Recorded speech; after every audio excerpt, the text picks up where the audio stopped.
Louvado seja o nome do Senhor. Bem, eu quero meditar com os irmãos nessa noite. Abra sua Bíblia em Jeremias 29. Jeremias 29, a partir do versículo 4. Jeremias 29, a partir do versículo 4. Amém?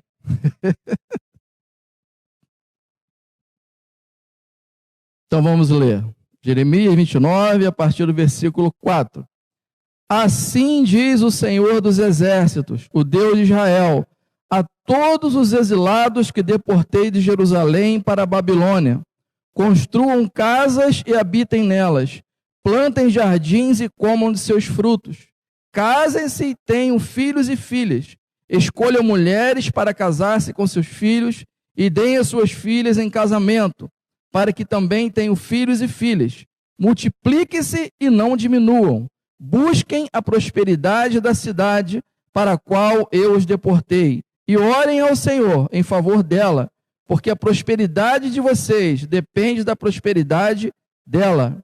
Porque assim diz o Senhor dos Exércitos, o Deus de Israel: não deixem que os profetas e adivinhos que há no meio de vocês os enganem.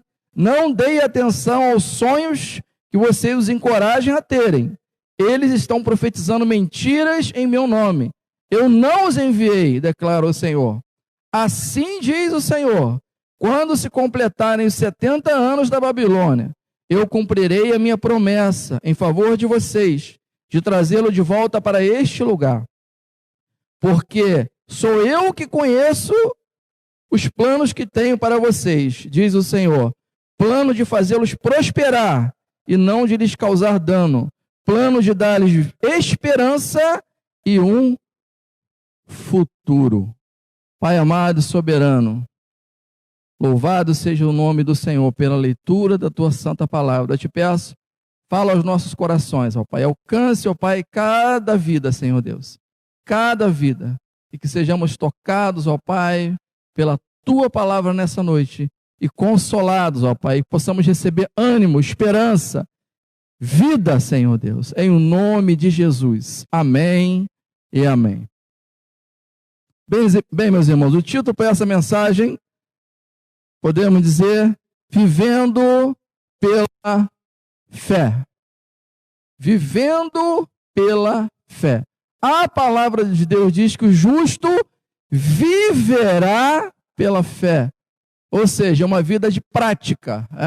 É uma prática de vida, onde você pratica essa fé, onde você vive essa fé. Então, aquele que vive pela fé, ele consegue enfrentar as circunstâncias da vida e ainda permanecer de pé na presença de Deus. O que está acontecendo aqui? O povo de Deus estava vivendo um momento muito difícil. O povo foi para o exílio babilônico, o povo foi arrancado de suas casas, né? Perderam os seus bens, perderam as suas terras, perderam muitas vidas, perderam a liberdade, a própria liberdade, e agora estão vivendo no cativeiro, ou seja, um momento de lágrimas, um momento de medo e grandes incertezas. E a pergunta é: como esse povo poderia seguir em frente? Diante de toda essa dificuldade, como esse povo poderia viver uma vida abundante em meio a essas dificuldades? Imagine você perdeu tudo, você foi arrancado da sua casa, você foi levado para um exílio, você está lá, em uma terra distante, e ainda assim, será que dá para ter uma vida abundante? Será que dá para viver pela fé? Como isso poderia ser feito?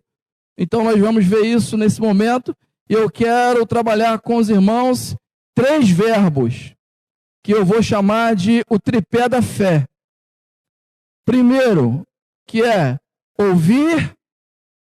O segundo, confiar.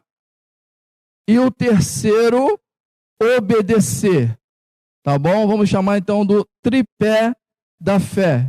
Então vamos lá. Primeiro, ouvir. No versículo 4, nós lemos aqui de Jeremias 29, e diz: assim diz o Senhor. Então Deus se dirige ao seu povo, trazendo a sua palavra. E cabe então ao povo ouvir a voz de Deus. Cabe a mim e a você ouvir a voz de Deus. Na verdade, o povo estava lá no exílio exatamente porque não deu ouvidos à voz de Deus. Deus mandou profetas, Deus avisou, deu vários avisos e o povo não quis se arrepender, o povo não quis se voltar para Deus. E exatamente porque não ouviu a voz de Deus, é que o povo estava lá no exílio babilônico. Ou seja, o povo rejeitou a graça e recebeu o chicote da disciplina.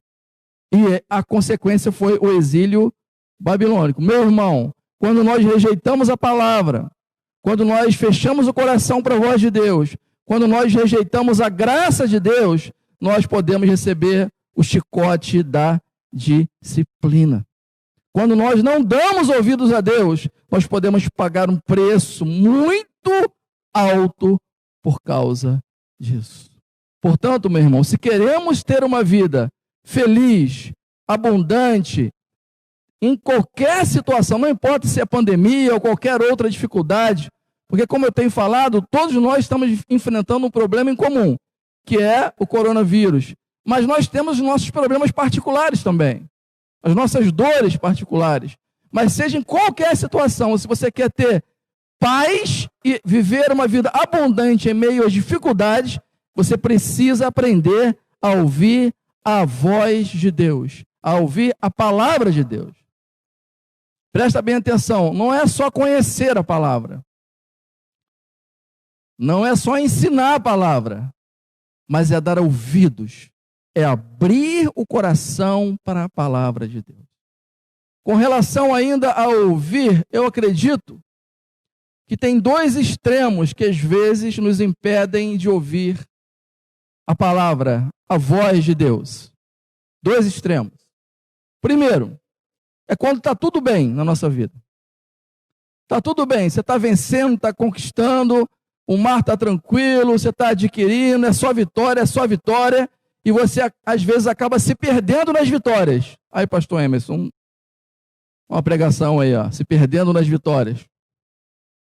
Você acaba se perdendo nas vitórias. Está tudo bem, então você está trabalhando para conquistar mais, está dando tudo certo, e você não tem tempo para se voltar para Deus, porque o seu trabalho está rendendo, está tudo dando certo, e está uma maravilha. E isso te impede, às vezes, de se voltar para Deus e de ouvir a voz de Deus.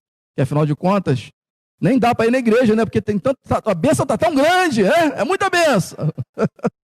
E você acaba se afastando de ouvir a voz de Deus. Outro extremo é quando a tempestade chega. O negócio está tão brabo, está tão complicado, o medo, a incerteza, que a sua alma está tão agitada que você também não consegue ouvir a voz de Deus. São dois extremos. E o que fazer nesses extremos? Aquietai-vos e sabei que eu sou Deus. Se está tudo dando certo, é porque Deus está comigo. Deus está me abençoando, eu preciso ouvir a voz dele. Se a tempestade chegou, Deus continua comigo e eu preciso continuar ouvindo a voz do Senhor. Portanto, seja na bonança, ou seja na tempestade, precisamos ouvir a voz de Deus. Porque a palavra de Deus, ela nos traz consolo, a palavra de Deus, ela nos traz segurança, a palavra de Deus aponta as saídas da vida. E aqueles que ouvem a palavra de Deus, abrem o coração verdadeiramente para a palavra de Deus, conseguem ter uma vida abundante em meio às dificuldades da vida. São como casas construídas na rocha. Passam tempestades, passam ventos, mas você continua de pé. Você não desiste. Você persevera na presença de Deus. Qual o perigo de tempos de tempestades? Perigo é você ouvir outras vozes e não a voz de Deus. Eu posso imaginar aquele povo no exílio, talvez estivessem ali ouvindo muitas conversas, como por exemplo, vocês são escravos, vocês são derrotados, Deus abandonou vocês, não tem mais jeito para vocês. Talvez aquele povo estivesse ouvindo essas coisas. Né? Mas o que Deus diz no versículo 11? Versículo 11: porque sou eu que conheço os planos que tenho para vocês, diz o Senhor, plano de fazê-los prosperar e não de lhes causar dano, plano de dar-lhes esperança e um futuro. É isso que Deus estava dizendo para aquele povo. Meu irmão, estamos vivendo um tempo de epidemia, de pandemia, mas a pergunta é, que voz você tem dado ouvidos? A voz de Deus ou a vozes estranhas? Se você abrir o seu coração, se você der ouvidos a vozes estranhas, você vai ficar desesperado. Você vai enlouquecer. Você vai ficar ansioso, a ansiedade baixa a imunidade e você vai acabar ficando doente. Mas se você abrir o seu coração e der ouvidos à voz do bom pastor, você vai conseguir ter uma vida abundante e uma vida de paz em meio às dificuldades da vida. Então esse é o primeiro, ouvir. Segundo passo, confiar. Salmo 125, te confio no Senhor, são como os montes de Sião, que não se abalam, mas permanecem para sempre. Nós lemos aqui, a confiança em Deus nos mantém firmes na presença de Deus. E nas dificuldades, nós precisamos manter a nossa confiança firme em Deus. Nós precisamos entender que Deus está no controle. Nós precisamos agir como Moisés agiu. O povo todo está vendo lá o mar fechado, está todo mundo desesperado, mas Moisés olha para o mar fechado e vê outra coisa. O povo olha para o mar e vê a morte. Moisés olha para o mar e vê o livramento de Deus. Enquanto o povo está desesperado, Moisés diz, fiquem tranquilos e vejam o livramento do Senhor. O que é isso, meu irmão? Confiança em Deus. Estamos vivendo dias difíceis, estamos vivendo dias complicados, mas nós precisamos entender que Deus continua sendo o nosso Deus. E eu creio que nesses momentos, onde tantas pessoas estão desesperadas, o povo de Deus precisa se levantar e falar como Moisés falou, fiquem tranquilos e vejam o livramento do Senhor. Provérbios 3:5 diz, confia no Senhor de todo o coração e não se apoie em seu próprio entendimento. Meu irmão, duvide do que você está vendo. Você está vendo caos, você está vendo morte, duvide disso e creia no que Deus está dizendo para você. Confia no Senhor, não nas notícias, mas confia no Senhor. Como ter uma vida abundante? Como viver pela fé em meio às dificuldades? Confiança nas promessas de Deus no tempo de espera. O que Deus está dizendo aqui para o povo? Que Ele ia trazer o povo de volta. Que Ele ia trazer o povo de volta para Jerusalém, mas isso ia ter um tempo de espera. Só depois de 70 anos é que isso ia acontecer. Então a pergunta é, o que fazer nesse tempo de espera? O que fazer quando estamos entre a promessa e a vitória? O que fazer quando já não estamos mais no Egito, mas também ainda não chegamos em Canaã? Estamos no meio do deserto. O que fazer no tempo de espera? Primeiro, mantenha viva a sua esperança. Meu irmão, se você perder a esperança, você está realmente perdido. Você não pode perder a sua esperança de forma nenhuma. Enquanto você tem esperança, você luta, você persevera, você ora, você acredita. Quando você perde a esperança, você desiste, você é derrotado. Por exemplo, quando é que você desiste do seu casamento, por exemplo? É quando você perde a esperança. É quando você já não acredita mais que o seu casamento possa dar certo. Então você deixa de orar, deixa de lutar e deixa de perseverar. Por quê? Porque você perdeu a esperança. Meu irmão, não deixe as dificuldades da vida roubarem a sua esperança.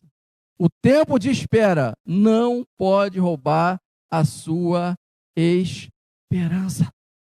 Mas nós precisamos estar firmes na presença de Deus no tempo de espera. Olha José. José foi vendido com 17 anos e chegou ao governo com 30, ou seja, 13 anos de sofrimento. Mas qual foi a postura de José nesses 13 anos de sofrimento? Ele não desistiu, ele não ficou com pena de si mesmo, mas José perseverou na esperança.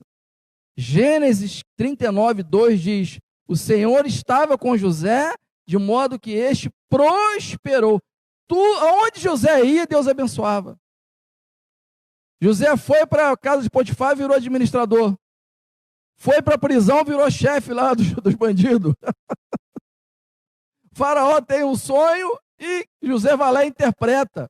Mas por que ele interpreta? Porque ele estava em comunhão com Deus, porque ele estava cheio da presença de Deus, porque ele estava lá confiante e mantendo a sua esperança.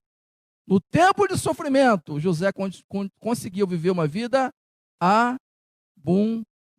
Por quê? Porque ele manteve a esperança. Meu irmão, tempo de espera é tempo de você manter a sua fé e não desistir. Tempo de espera é tempo de você confiar em Deus. Confiar no amor de Deus. Eu sei que é muito fácil confiar no amor de Deus, se sentir amado por Deus, quando você acorda de manhã com um lindo dia ensolarado, você com saúde, com dinheiro no bolso, tudo bem com a família, está tudo 100%, você se sente amado de uma forma muito fácil. Mas quando o sofrimento bate a porta, nos momentos difíceis da vida, às vezes nós sabemos do amor de Deus aqui, mas não confirma aqui. Mas sabe de uma coisa, meu irmão? Deus ama muito você. Deus te ama muito. Sentindo o amor de Deus ou não, creia, Deus ama você. Mas a questão é que, em alguns momentos, assim como aquele povo que estava no exílio estava precisando aprender algumas lições, nós também, às vezes, precisamos aprender algumas lições. Eu creio que ainda há muito orgulho no nosso meio. Eu creio que ainda que a igreja ainda precisa aprender muito acerca dessa questão.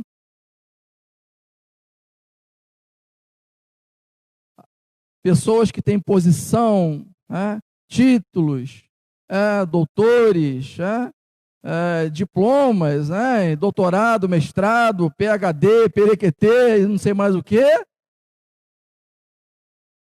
E o orgulho às vezes toma conta do coração. Eu creio que a igreja precisa aprender uma lição que Jesus ensinou há mais de 2000 anos atrás, que é lavar os pés, humildade, ser servo. Para você lavar o pé, meu irmão, de alguém, você tem que baixar a sua cabeça.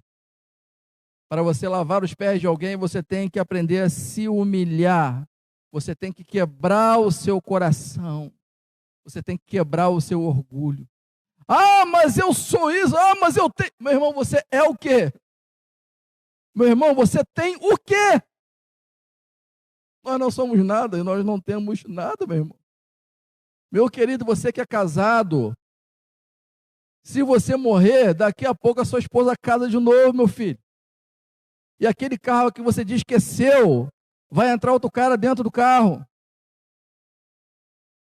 É assim que a vida funciona. Você não tem nada, você apenas está. Uma senhora pode falar, minha casa. Essa casa não é sua, você apenas está com ela. Porque se você morrer, daqui a pouco seu marido casa de novo, vai entrar outra lá na sua casa, vai mudar a cor da parede, vai mudar os móveis e tudo passa. Nós somos apenas vaso de barro. E às vezes precisa haver um vírus invisível para nos ensinar essa lição. Somos apenas vasos de barro. Então é tempo de aprender as lições, é tempo de se arrepender, é tempo de se humilhar, é tempo de buscar a face de Deus. Tem muita gente orando, mas pouca gente buscando a face de Deus. Lembra o que diz a palavra? Se o meu povo, que se chama pelo meu nome, se humilhar, orar e buscar a minha face. Ué, mas precisava escrever orar e buscar a face? Orar e buscar a face não é a mesma coisa? Não. Você pode passar o dia inteiro orando e não buscar a face de Deus. Você está orando pedindo as coisas, você está orando interessado nas bênçãos de Deus. Mas aquele que ora buscando a face de Deus, ele ora porque ele ama a Deus. Ele não quer as bênçãos, ele quer a presença do Espírito Santo de Deus. E é momento de nós aprendermos a buscar a face de Deus, nós amarmos a Deus verdadeiramente. Outra lição que eu creio que nós precisamos aprender: amar mais o céu do que a terra. Viver na terra, mas com os olhos no céu. Nós fazemos muitos planos para a terra e pouca coisa para o céu. João 6:27 diz assim: não trabalhem pela comida que se estraga, mas pela comida que permanece para a vida eterna. A verdade é que às vezes nós investimos muito tempo, investimos a nossa força nas coisas da terra e investimos muito pouco no reino de Deus. Sabe qual é o resultado? Frustração. Correr atrás do vento, porque nessa vida tudo murcha, tudo enferruja, tudo morre. E voltando para o texto, do versículo 10, Deus promete àquele povo que ele ia voltar para casa, mas só depois que se cumprisse os 70 anos. O que isso significa? Imagine que você agora estivesse lá no exílio e Deus falasse para você agora, só daqui a 70 anos, dependendo da sua idade, você já sabia que você não ia voltar. Ia voltar aos seus filhos. Então, quando Deus fala que iria trazer o povo de volta, na verdade, muitos nunca mais voltariam para Jerusalém, porque iam envelhecer e iam morrer lá na Babilônia. Então, se eu sei que muitos não poderiam voltar, se eu sei que eu não vou poder voltar para a minha terra, para o templo que já tinha sido arrasado, qual a motivação então para eu continuar vivendo? Qual a motivação para eu continuar lutando? Para eu ter uma vida abundante? Aquele povo não ia voltar mais para Jerusalém da terra, mas aquele povo ia voltar para a casa do Pai, para Jerusalém celestial. Eles iam voltar para a presença de Deus. E essa tem que ser a nossa esperança. Paulo diz isso em 1 Coríntios 15:9. Se a nossa esperança em Cristo é só para essa vida, somos de todos os homens os mais miseráveis. Meu irmão, se a sua esperança é só para essa terra, você está correndo atrás do vento. Por quê? Porque essa vida é louca, essa vida passa de uma forma. Quem tem 30 anos não faz 20 nunca mais. Quem tem 40 nunca mais faz 30. Quem tem 50 nunca mais faz 40. E nós vamos envelhecendo e nós vamos morrendo. E muitos sonhos que nós projetamos na nossa infância, na nossa adolescência, juventude, o tempo vai passando e nós começamos a perceber que muitos sonhos nós não conseguimos realizar. E se o nosso coração estiver só na terra, a gente vai se frustrar. Às vezes você chega a um momento que você percebe que esse não era o casamento que você sonhava. Você, marido, às vezes olha e fala, puxa, mas não era assim que eu tinha imaginado o meu casamento. A mulher que é mais romântica, né? Que já sonha desde novinha com o príncipe montado num cavalo branco, né? E casa, então encontra o príncipe depois de anos. Ela olha para o sofá e percebe que às vezes príncipe foi embora. E só ficou lá o cavalo. E a irmã pensa, meu Deus, mas não era isso que eu sonhei. Não era assim que eu esperava ser tratada. Não era assim que eu sonhava meu casamento. E a vida vai passando, as coisas vão acontecendo. Sabe como termina a vida de alguém que ama mais o céu do que a terra? Paulo, em 2 Timóteo 4,7, olha como que termina a vida de Paulo. De um homem que ama mais o céu do que a terra. 2 Timóteo 4, 7, 8. Combati o bom combate, terminei a carreira, guardei a fé. Desde agora, a coroa da justiça me está guardada, a qual o Senhor, justo juiz, me dará naquele dia. Não só a mim, mas também a todos os que amam a sua vinda. Nós precisamos amar a vinda do Senhor. Você observa aqui que Paulo está na masmorra em Roma, Paulo está esperando a sua execução, e você não vê nenhuma reclamação da boca de Paulo. Mas Paulo está aqui, respirando e dizendo, eu cumpri a minha missão. Assim é a vida de alguém que investe mais no céu do que na terra, que ama mais o reino de Deus do que essa vida. Chega no final da vida e ele fala, eu cumpri a minha missão. Mas sabe qual é o fim de uma pessoa que investe mais na terra do que no céu? Arrependimento, frustração. Corri atrás do vento. O que eu fiz da minha vida? Meu irmão, a maior riqueza que você pode deixar para o seu filho, amar a Deus. Ensine o seu filho o amor de Deus. Mas tem uma observação. Para ensinar os seus filhos a amarem a Deus, você tem que amar a Deus de todo o seu coração. Você tem que amar a Deus. Amar mais o céu do que a terra. Terceiro verbo, então, do tripé da fé. Bem, se eu ouvir a palavra de Deus, a palavra de Deus então produziu confiança no meu coração, e então agora eu estou pronto a obedecer essa palavra. Ouvir, confiar e obedecer. O que Deus está dizendo para esse povo no versículo 5 que nós lemos? Deus está dizendo, vivam aonde vocês estão, vocês serão abençoados. Aonde vocês estão? Porque o que está escrito no versículo 5? Construam casas e vivam nelas. Deus não está dizendo, construam casas para os babilônios morarem. Não, construam casas e vivam nelas. A alegria de você construir a sua casa própria. Lembra quando você conseguiu fazer a sua casa com tanto esforço? Ou comprar a sua casa? Foi motivo de alegria, de celebração? Foi. Deus está falando aqui. Construam casas e vivam nelas. Plantem jardins e colham dos seus frutos. Comam dos seus frutos. Não é plante para o babilônio comer. É plante para você comer. É vitória. É alegria.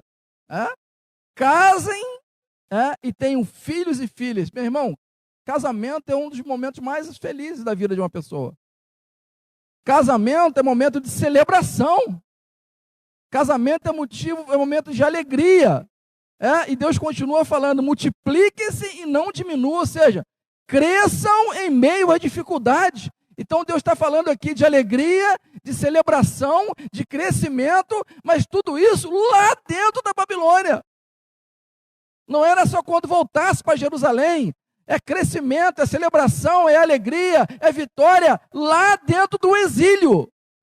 No tempo de espera. Deus está dizendo, vivam a vida agora. Não esperem se cumprir os 70 anos para depois vocês serem felizes. Sejam felizes agora, aonde vocês estão. Construam, plantem e casem. Mas é possível celebrar no exílio? Pastor Emerson, mais uma pregação aí, ó. É possível celebrar no exílio? É possível ter uma vida abundante em meio ao caos? Sim, é possível. Por que é possível? Porque Deus está dizendo que é. Porque Deus está falando o que é. Porque Deus está liberando a sua palavra para dizer isso. Porque os planos de Deus, como nós lemos aqui, são de alegria, de paz, de esperança, de um futuro para a sua vida. Portanto, os planos de Deus não podem ser frustrados, muito menos por um vírus invisível. O que Deus planeja para você é esperança, é vida e um futuro. E nada pode mudar isso. Portanto, quando nós entendemos isso, sim, nós podemos celebrar em meio às dificuldades da vida.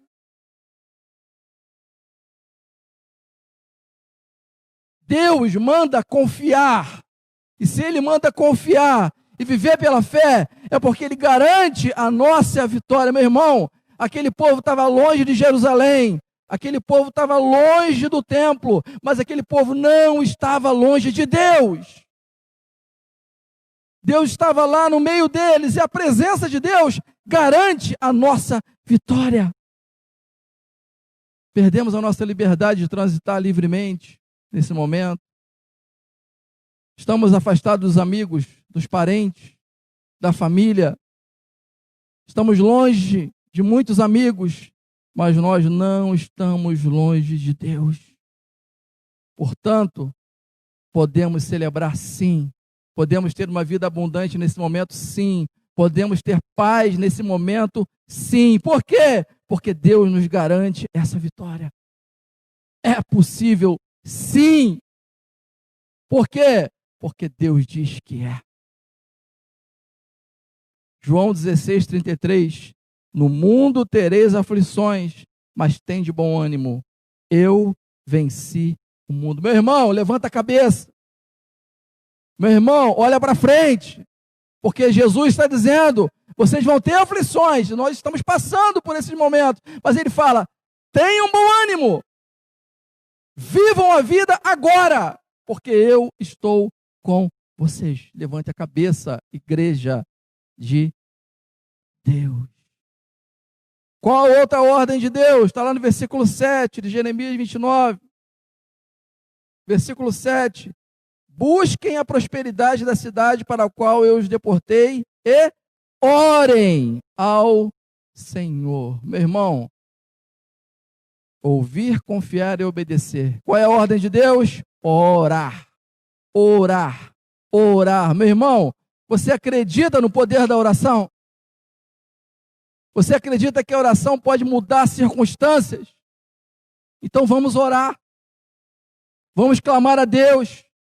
Vamos pedir um milagre para Deus. Vamos orar pela nossa vida. Vamos orar pela nossa casa. Vamos orar pela nossa nação. Vamos pedir um milagre de Deus, que Deus faça cessar essa doença, seja através de um remédio, seja através de uma vacina, ou seja através da sua voz dizendo, doença, cesse, acabe, pare. Porque Deus tem todo o poder para isso, meu irmão. Nós vivemos pela fé. Nós somos um povo de oração. Por isso, nós podemos, sim, viver uma vida abundante. Uma vida de paz em meio às dificuldades da vida. Amado irmão, amada irmã, ouça a palavra de Deus. Confie nessa palavra. Obedeça essa palavra. Você vai viver pela fé e vai vencer todas as dificuldades da vida. Em todas as tempestades, você vai ter paz e vai conseguir louvar o nome do Senhor. Feche os seus olhos onde você está. Deus amado e soberano. Senhor Deus Todo-Poderoso, eu quero pedir a Ti, ó Pai, juntamente com o Teu povo, ó Pai, por um milagre, Senhor. Pai, queremos orar pela nossa nação. Queremos orar, Pai, pela prosperidade do Brasil. Queremos orar pedindo a Ti um milagre, Senhor. Deus, o Senhor pode, Deus Todo-Poderoso, fazer essa doença desaparecer.